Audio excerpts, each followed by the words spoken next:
Halo guys, kamu kembali menonton channel hiburan informatif menarik favorit kamu nih, MG Channel. Bensin merupakan salah satu produk olahan dari minyak bumi yang harganya makin mahal. Konon, ini mahal karena minyak bumi merupakan salah satu sumber energi pokok bagi kehidupan manusia yang membutuhkan waktu sangat lama untuk produksi.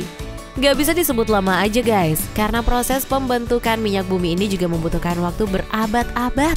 Gimana ya kira-kira detailnya? Sebelum kita bahas di video berikut ini, jangan lupa untuk kamu yang suka dengan konten ini, di like, subscribe, dan nyalakan tanda notifikasinya ya, biar kamu gak ketinggalan informasi-informasi menarik dari MG Channel.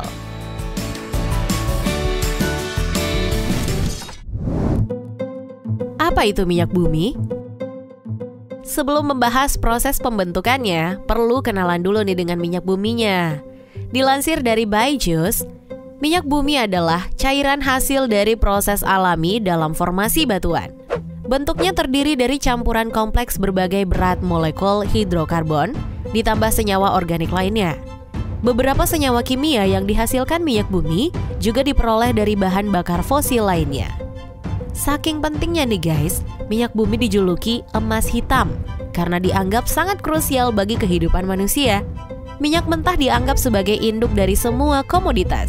Selain karena sumber energi utama, sejak 1950-an, minyak bumi juga merupakan bahan baku dari berbagai produk, di antaranya obat-obatan, plastik, kain sintetis, pestisida, dan lain-lain.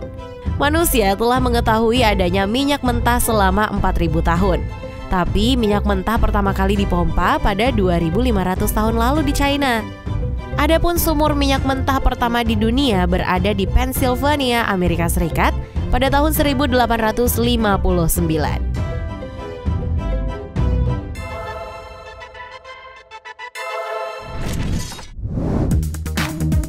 Proses pembentukan minyak bumi diawali dengan ganggang dan tumbuhan hidup di laut dangkal. Selain itu, ada juga hewan-hewan.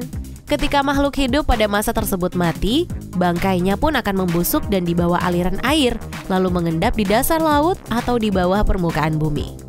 Selama berabad-abad, jutaan hewan hidup dan mati lalu menjadi fosil. Begitu juga kehidupan di lautan. Makhluk laut tenggelam ke dasar lautan, lalu terkubur di bawah pasir dan batu.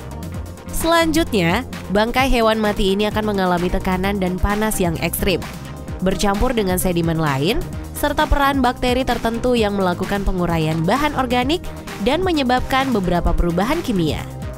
Materi dari bangkai ini sebagian besar terdiri dari karbon dan hidrogen. Tapi karena tidak ada oksigen yang cukup di dasar laut, materi tersebut gak terurai sepenuhnya guys. Akhirnya berubahlah menjadi minyak bumi.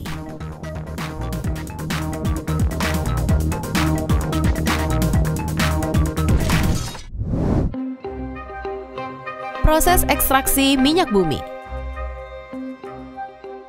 Minyak bumi yang berada jauh di bawah lapisan bumi ini gak bisa dengan mudah diserok begitu saja. Perlu proses ekstraksi yang rumit menggunakan teknik dan alat khusus. Lebih rumit lagi, gak semua tempat memiliki sumber minyak bumi.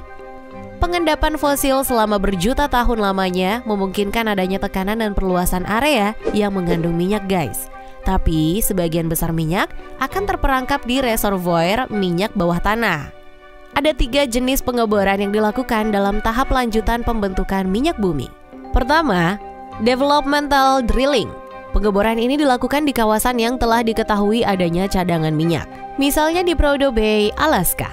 Kedua, exploration drilling. Pengeboran ini juga disebut kucing liar karena mengebor di daerah yang belum diketahui keberadaan minyak buminya. Ya, agak coba-coba gitu. Upaya ini beresiko kegagalan guys, tapi akan sangat menguntungkan jika berhasil. Contohnya, Glenn McCarthy yang menemukan cadangan minyak sangat besar di dekat Houston, Texas melalui pengeboran eksplorasinya. Terakhir adalah directional drilling. Pengeboran terarah ini dilakukan dengan tegak lurus ke sumber minyak bumi yang sudah diketahui. Kemudian mata bor dibelokkan ke sudut tertentu untuk mengakses sumber energi tambahan. Pengeboran ini pernah memicu perang teluk pertama loh guys, antara Kuwait dan Irak. Di darat, proses ekstrasinya kemudian dilakukan di kawasan yang dinamakan oil rig. Sementara, jika dilakukan di tengah laut, pengeboran akan dilakukan di oil platform.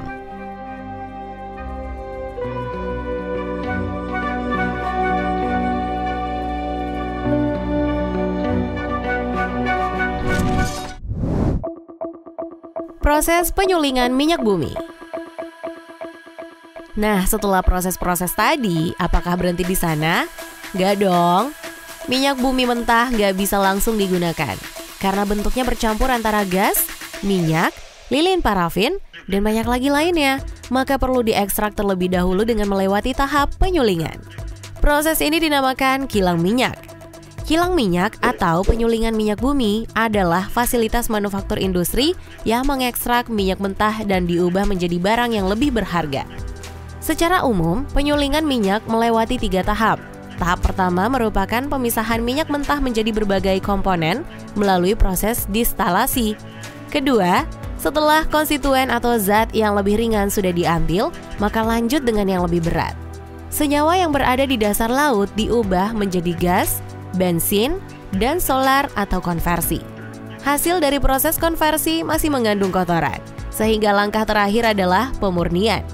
Proses ini dilakukan untuk mendapatkan bentuk murni dari berbagai produk, guys. Dilansir dari laman Topper, dari berbagai proses ekstraksi dan penyulingan, hasil akhirnya baru bisa didistribusikan untuk digunakan. Di antaranya termasuk bensin, solar, bahan bakar penerbangan, lilin parafin, minyak pelumas, dan lain-lain.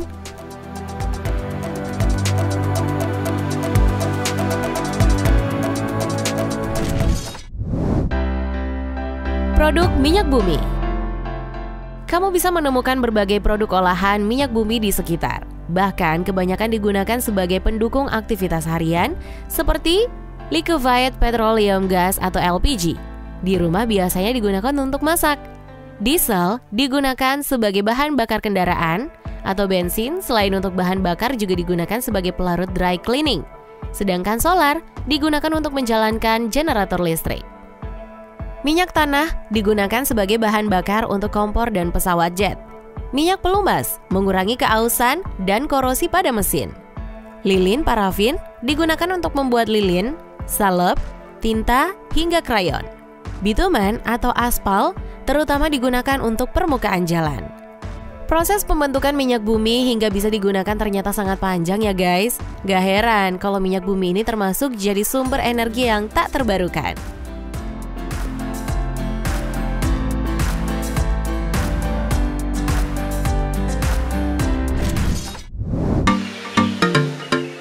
Nah, itu dia guys, proses pembentukan minyak bumi. Kalau kamu tertarik dengan video ini, jangan lupa share ke teman-teman kamu ya, agar bisa memberikan manfaat dan pengetahuan untuk semuanya. Sampai jumpa guys di video-video versi MG Channel berikutnya.